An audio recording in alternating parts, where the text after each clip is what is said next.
right, Tigers are back on the practice field on Friday. This was a very light workout. The Tigers have a full scrimmage in Tiger Stadium Saturday night. They're going to do it at 6:30. Brian Kelly told us they're turning on the lights, the video boards, all of it to make it feel like a Saturday night game. They are trying to simulate everything they can. So it was a light day, and most notably a light day for Garrett Nussmeier and Whit Weeks. Weeks was there, didn't participate at all. Nussmeier was there. He participated in some of the 11-on-11 drills, mostly just handing off, but all of the passing drills and everything, Nussmeier just stood behind Michael Van Buren, who ran with the ones. Brian Kelly did say today, he kind of gave the explanation for Whit and for Nuss with their sort of quote-unquote days off today. Yeah, just managing the load. Whit, we're not going to have him practice 5 days in a row until we get into game week. So today was his day off. He'll be back out there tomorrow. He'll scrimmage tomorrow. Nuss is much more about managing his throws. He hit a number of throws where we give him some time to back off a little bit. He'll be back out tomorrow, full go, scrimmaging tomorrow. Again, it's just maintenance on some of these guys with workload. Love that. It's just so interesting. It's just so different from what it used to be. How, I mean, two-a-days and guys just being just grinded just into the ground. And now so much of it is being smart and sensible. And I got an interesting tweet from a listener asking about, maybe it was a text on the text line, about the physicality. And the point that I made is it's really hard to tell. And it's not that Brian Kelly is intentionally scaling back the physicality of practice. This is NCAA mandated. So it's not just LSU, it's across the board. You can only have so many full padded practices. You can only have so many full contact periods. So you can't do the two-a-days anymore. So everyone who wonders about like tackling and skill and all that sort of stuff, that's a very valid question. I'm not in any way being dismissive of the question. It's your right to ask. It's just they can't. They're trying to manage player safety and health and longevity, especially as the season continues getting longer with a 12-game regular season, potential of a conference championship game, and then 3 or 4 playoff games. I mean, you could be talking about a 17-game season, and if that's the case, like you've got to be able to manage it throughout. So it's balancing all that, making sure you have guys that are still healthy and fresh and ready to go by the time you play through December and ultimately January. So today they were helmets, shoulder pads, girdles. They were not in full pads. The entire workout, about 90 minutes, was indoors on Friday. When they were in individual, the offense was working on ball security. The offensive line was doing combo blocks. The D was doing circuit drills. Not a ton that you notice other than just skill work. Good news is that Jakeem Jackson was participating. Remember, Jakeem Jackson, Monday, Tuesday when we were there, he was dressed but not participating. Someone with kinesio tape on his right hamstring and just didn't participate. I think Kelly gave an update, didn't he? Yeah, here, would you play it, Alondra? That's 5, please. This is the update on Jakeem Jackson. He had a slight hamstring, probably a grade 1. So we wanted to be certain that when we brought him back in that we didn't have any reoccurrences. That's fantastic news. So Jakeem Jackson went light earlier in the week. He was a full go today. Chris Hilton and Jordan Gilbert were not there because they graduated. Congrats to them on their graduation. A former Tiger, Emory Jones, also graduated today. So that was fantastic to see. So you could just tell it was a much lighter, almost walk-through day to keep guys fresh and energetic going into Saturday's scrimmage, which is going to be a far more sort of intense type day. Some of my notes and takeaways from today, one of the periods Nussmeier did participate in was a first-team offense against the scout defense, and they were effectively just running stretch plays right, left from the 10-yard line. We've talked so much about the desire and need to run the football. A lot of Friday was dedicated to running the football in team periods. It was very interesting that we did see Donovan Green in that period. So, again, they were running from the 10-yard line. So, red zone periods, a goal-to-go period. Donovan Green was the first tight end in, sort of running as an H-back on the right side, lined up off the ball behind the right tackle, Weston Davis. We did see DJ Chester as the first team left guard, and Paul Mabinga was rotating in with him at at left guard. Forgive me. It was Chester and Mabinga rotating at left guard. It was Caden Durham, Juwan Johnson running back at the first team, and then Caleb Jackson was running with the twos. I thought Friday was the best that Michael Van Buren has looked so far in fall camp. When they went the wide receiver DB drills, the thing I've told you about, quarterback in the middle of the field, a pass catcher to either side, one-on-one against a defensive back. Nussmeier did not participate in this drill. It was all Van Buren and Hurley. I thought Van Buren was awesome. He threw a deep touchdown to Aaron Anderson where he dropped it in the bucket where he beat Tamarcus Cooley. He threw another beautiful deep touchdown ball to Jelani Watkins where he beat 23. Forgive me, I don't have my roster in front of me. I can't remember. I chart numbers. Can't remember who 23 is. Aiden Anding, the freshman. Aiden Anding. A beautiful play there by Jelani Watkins.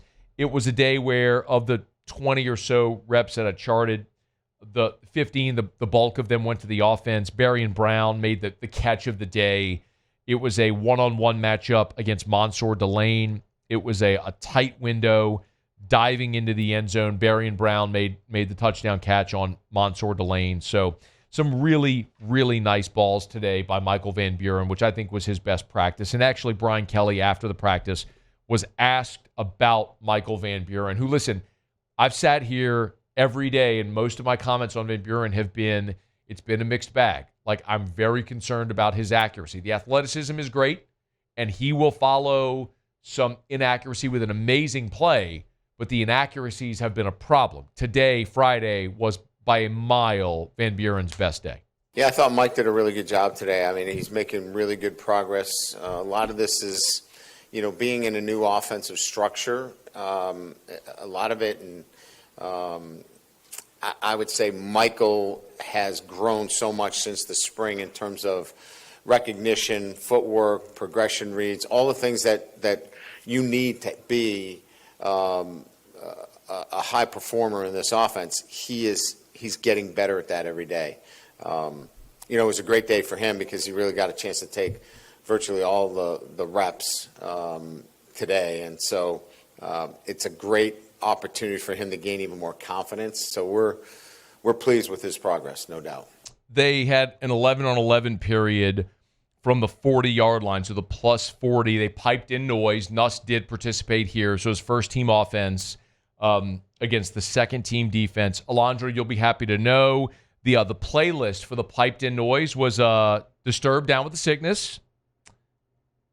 I love it. Yeah. Yes. Enter Sandman. Okay, that's a good one. And then Smells Like Teen Spirit. Great songs. I mean, all of them are great. Bangers at full volume at the indoor, and they had crowd noise on top of the music. They need Rooster. It's just a little too slow. Well, did you see LSU baseball walking into the game? No. The final game to Rooster versus Coastal Carolina? I didn't. I'm pretty sure that's why they won. Because of Rooster and Coastal as a chicken? Yeah. The Coastal Carolina chickens? Yeah. The Chanticleers? Mm-hmm. Isn't a Chanticleer just like a fictional chicken? I have no idea what a Chanticleer is. Would you please look that up? Mm-hmm. Ask ChatGPT. I'm pretty sure it's just like a fictional chicken is what that is. In any event, piped in noise, and was interesting.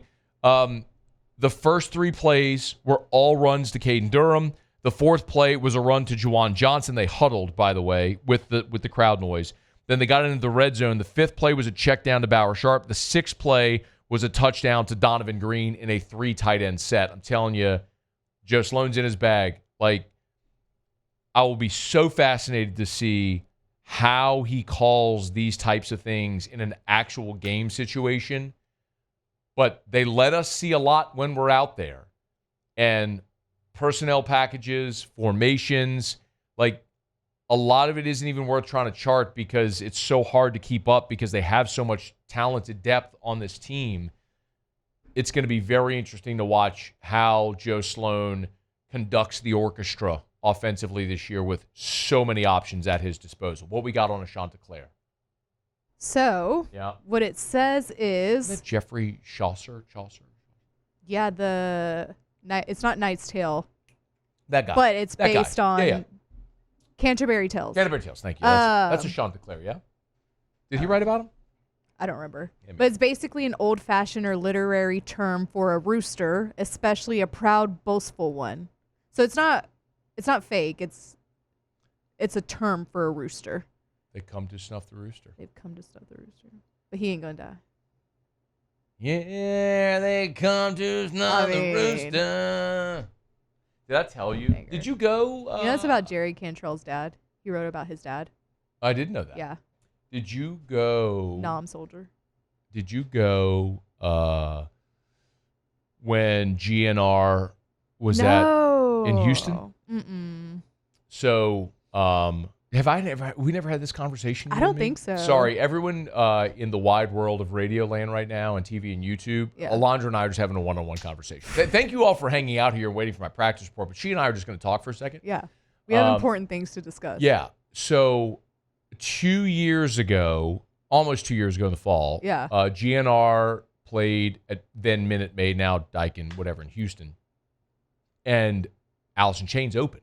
Did you know all this? I think I remember this part, but I'm I'm gonna tell you what. I don't know. I know Lane Staley's been dead for Yeah. 20 years, whatever it is. Rip. Rest in peace for real. I'm gonna tell you what. Whoever the new dude is, He's good. dead ringer. Alice in Chains sounded awesome. I got videos on my phone. I'm gonna show you when we get to the break. Okay. You will appreciate. Okay. William so Duvall. thank you to all. Like kind of like a curly haired guy. Mm-hmm. Like kind of like a fro. Like a Yes. big poofy curly haired guy. Yes. Yeah. Whatever. Jerry Cantrell still sounds awesome too, by the way. I've seen some videos of him where he sounds really good. Yeah. I mean, anyway, I got him on my phone. I'm going to show you in the break. Okay. All right, so thank you all for being patient while Alondra and I had a one-on-one conversation. Never mind the radio tower and the worldwide distribution via the interwebs. Who cares? You and I are just having a one-on-one conversation we could have had anywhere. Was there anything else I was talking about? This is of note. When the ones went in 5-on-7, the 7 defenders with the ones. With no Weeks, Tylen Singleton replaced him, so it was West and Tylen, Harold Perkins at star, P.J. Woodland, Mansour Delane at corner, Halsey Cooley at safety. When the 2s went in, it was Devon Keys, Charles Ross, C.J. Jim Coyley at star, D.J. Pickett, Ashton Stamps at corner, Deshaun Spears, Javen Toviano at safety. I asked Brian Kelly after practice, can you play this one, Alondra? It's number 12. I asked him at what point do you start to cut down on these rotations? Because like at some point, you've got to identify your starters and give them all the reps, right? That was my thought. Like you're now Saturday, you're 2 weeks from your opener. At some point, you've got to pare these rotations down and give the lion's share of the ones reps to who your starters are going to be. This is what Brian Kelly said. No, I want to continue the competition. I think it brings out the best in everybody, and some of our areas of concern last year were that we didn't have any depth and we didn't have that competition and we couldn't keep the, a sharpness, if you will. And so we're going to continue to keep the reps in a manner that allows competition for all players. I thought that was a fascinating answer. Usually in camp, you get to a point where you pare it down, you identify your starters, and you roll with your starters. Brian Kelly's like, we ain't doing that. We got a whole bunch of dudes that can play. All these dudes that can play are going to keep playing. Tigers, light day Friday. They'll scrimmage Saturday in Tiger Stadium. No media availability. And then they'll have a recovery day on Sunday, begin their final week of fall camp on Monday. Hey, thanks so much for watching. Please leave your comments. I love to interact. And be sure to hit the red subscribe button below.